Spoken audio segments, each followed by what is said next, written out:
रामपुर के लोकसभा उपचुनाव में एक पर्दा उठ गया, दूसरा उठने की तैयारी है। भारतीय जनता पार्टी ने चौंकाने वाले नाम की घोषणा की है। घनश्याम सिंह लोधी को अपना उम्मीदवार बनाया है। अब ये माना जा रहा है मोटे तौर पर कि समाजवादी पार्टी से मोहम्मद आजम खां की पत्नी डॉक्टर तजीन फातिमा उम्मीदवार होंगी। आदाब, नमस्कार, मैं वसीम अख्तर और आप देख रहे हैं द लीडर हिंदी। यूपी की जिन 2 लोकसभा सीटों पर उपचुनाव हो रहा है उसमें रामपुर पर सबकी निगाहें लगी हुई थीं। ये निगाहें इस वजह से भी थीं कि जिस तरह से आजम खां और अखिलेश यादव के बीच नाराजगी दिखाई दे रही थी, वो नाराजगी अब दूर हो चुकी है। अखिलेश यादव सरगंगाराम अस्पताल जाकर आजम खां से मुलाकात कर आए हैं। इस बीच अभी तक की बड़ी खबर यह है कि भारतीय जनता पार्टी ने वहां 2 नामों के बीच, एक मुख्तार अब्बास नकवी और दूसरी जया प्रदा, नए नाम की घोषणा कर दी है। ये नाम है घनश्याम सिंह लोधी का। घनश्याम सिंह लोधी 2 बार रामपुर से एमएलसी रहे हैं, एक बार कल्याण सिंह की पार्टी से और दूसरी बार समाजवादी पार्टी से। अब विधानसभा चुनाव से पहले वो समाजवादी पार्टी छोड़कर भारतीय जनता पार्टी में चले गए थे। इसी वजह से समाजवादी पार्टी ने उनका टिकट काट दिया और भाजपा ने भी उन्हें एमएलसी चुनाव नहीं लड़ाया। लेकिन उनकी किस्मत फिर से चमकी है और भारतीय जनता पार्टी ने उन्हें लोकसभा उपचुनाव के लिए अपना उम्मीदवार घोषित कर दिया है। इसी के साथ आजमगढ़ से भी भारतीय जनता पार्टी ने अपने उम्मीदवार की घोषणा कर दी है। वहां से निर्वा समाजवादी पार्टी के सुशील आनंद को टक्कर देंगे।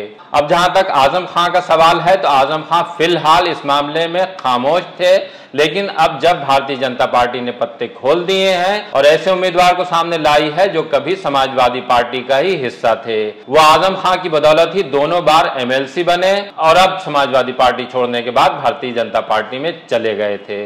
रामपुर में चुनाव से पहले जिस तरह की परिस्थितियां बन रही हैं उसमें अब आजम खां का पलड़ा भारी होता दिखाई दे रहा है। बहुजन समाज पार्टी ने रामपुर में अपना उम्मीदवार नहीं उतारने का फैसला लिया है। इसकी वजह यह मानी जा रही है कि जिस तरह से बहुजन समाज पार्टी की सुप्रीमो मायावती ने आजम खां में दिलचस्पी दिखाई थी, उन्हें एक तरह से अपनी पार्टी में लाने की कोशिशें हुई थी। ये प्रस्ताव भी आजम खां के पास बहुजन समाज पार्टी की जो रामपुर में जिलाध्यक्ष हैं उनकी तरफ से भेज दिया गया था।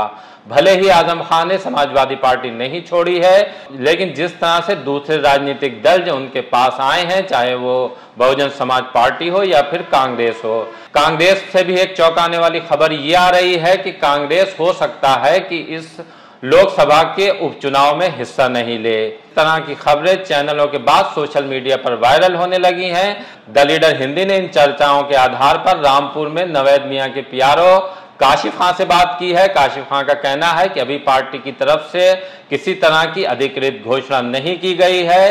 रामपुर में काजी मलिक खां और नवेद मियां चुनाव लड़ने की पूरी तैयारी कर रहे हैं। उन्होंने यहां तक कहा है कि अगर कांग्रेस चुनाव नहीं लड़ती है तो नवेद मियां निर्दलीय चुनाव लड़ेंगे। नामांकन की बात करें तो इसमें 1 दिन का वक्त बचा है। आज शनिवार है, रविवार को नामांकन नहीं होंगे। सोमवार को ये साफ हो जाएगा कि आजम खां अपनी पत्नी को नामांकन कराएंगे या जिस तरह से वहां चर्चा है कि बाहरी उम्मीदवार आएगा कोई, जिसमें पूर्व राज्यपाल अजीज कुरैशी का नाम भी चल रहा है। एक नाम और भी है एकता कौशिक का, लेकिन एकता कौशिक को लेकर अभी तक ये साफ नहीं हुआ है कि उसके आजम खां के परिवार से किस तरह के रिश्ते हैं। चर्चाएं बहुत सी हैं, बातें बहुत सी हैं, लेकिन कुछ कहना फिलहाल ठीक नहीं होगा इस वजह से कि चर्चाएं हैं। चर्चाओं का क्या, एक नाम और भी था आजम खां के परिवार से, उनकी बड़ी बहू सिद्रा आजम का।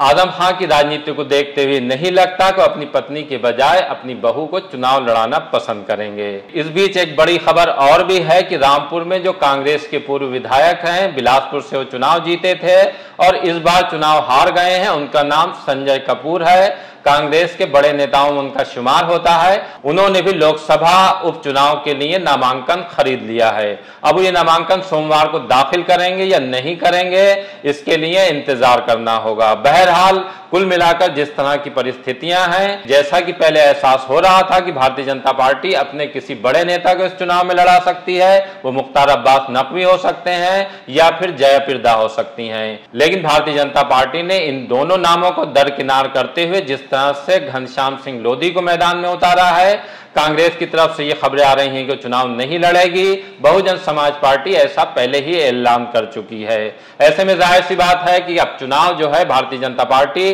और समाजवादी पार्टी के बीच सीधे तौर पर होगा, सीधी टक्कर होगी। इसमें कौन भारी पड़ेगा ये बहुत दिलचस्प हो गया है और इसके लिए अब 23 जून का इंतजार करना होगा।